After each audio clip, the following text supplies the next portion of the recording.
नमस्कार दोस्तों, आज मैं डॉक्टर अनामिका फिर एक वीडियो के साथ हूँ। आज तक मैंने आपको अपने संतुष्ट नॉर्मल डिलीवरी के पेशेंट से मिलवाया है, पर आज मेरी एक पेशेंट है जिनका हमें बहुत ही इमरजेंसी में सिजेरियन करना पड़ा और मैं पेशेंट और पेशेंट के गार्जियन को ये धन्यवाद देती हूँ कि उन्होंने समझदारी दिखाई और तुरंत सिजेरियन के लिए तैयार हो गए, नॉर्मल की कोई जिद नहीं की। तो पहले हम उस संतुष्ट पेशेंट से बात करते हैं कि उनको यहाँ डिलीवरी करा के कैसा लगा। उसके बाद पेशेंट को क्या हुआ था, फीटल डिस्ट्रेस हुआ था बच्चे को, फीटल डिस्ट्रेस क्या है और उसमें सिजेरियन क्यों ज़रूरी है, इसके बारे में मैं आपको बताऊंगी। आपका सिजेरियन क्यों करना पड़ा? मेरा बच्चा का धड़कन तेज था। मेरा पहला बच्चा नॉर्मल हुआ था ना। कितना दिन हुआ ऑपरेशन का? 6 दिन हुआ अभी। कैसा लग रहा?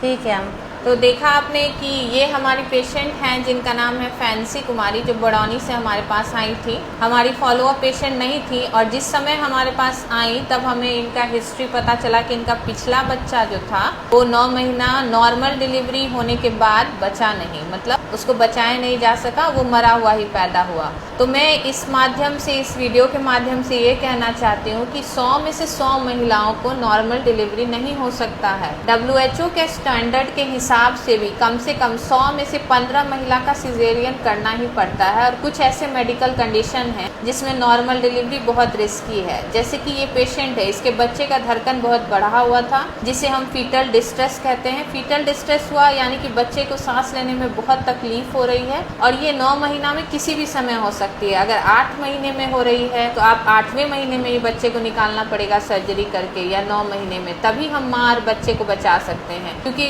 बच्चा अगर फीटल डिस्ट्रेस में चला जाएगा तो 24 से 48 घंटे में वो गर्भ में ही मर जाएगा और गर्भ में मरा हुआ बच्चा माँ के जान के लिए भी खतरनाक हो सकता है। इसलिए अगर डॉक्टर आपको फीटल डिस्ट्रेस के लिए सिजेरियन की सलाह देता है तो इसके लिए आप पुनर्विचार करें। अगर आपको लग रहा है कि ऑपरेशन नहीं करना चाहिए तो आप दूसरे डॉक्टर से कंसल्ट कर लें, लेकिन सिजेरियन को हल्के में नहीं लें। जहाँ ज़रूरत हो वहाँ सिजेरियन कराना माँ और बच्चे की जान को बचाने के लिए बहुत ज़रूरी है। और इस केस में आज आप देख रहे हैं फैंसी 5वें दिन बिल्कुल स्वस्थ है। इसलिए जब भी फीटल डिस्ट्रेस जैसे कंडीशंस होते हैं हॉस्पिटल में, जब आपको डॉक्टर से सिजेरियन की सलाह मिले, आपको वो सलाह ले लेनी चाहिए। धन्यवाद।